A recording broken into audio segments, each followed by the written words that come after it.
Id-deputat nazzjonalista Jason Azzopardi huwa wieħed mill-esponenti tal-gvern li ma jiddispjaċihom xejn il-Partit Nazzjonalista ħa pożizzjoni kategorika kontra d-divorzju. Le ma jiddispjaċinix, assolutament, għaliex huwa tajjeb u l-partit ħa pożizzjoni frott il-valuri li jommen fih.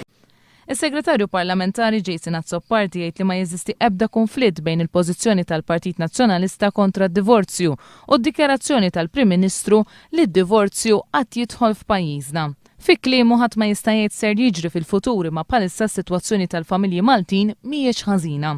Pro fl-istess waqt kien jgħid isma' ħares fil-preżent għandna realtà daqshekk negattiva, daqshekk pessimista, l-istatistika hija daqshekk ħażin daqskemm fil-fatt qegħdin ipenġuha u fil-fatt jiena u oħrajn inħossu li dik l-istatistika ma tirriflettix ir-realtà attwali tal-familji Maltin. Jason Azzopardi ma kellux opinjoni dwar jekk il-Partit Nazzjonalista għandux ibiddel il-pożizzjoni tiegħu dwar id-divorzju wara l-vot tal-poplu.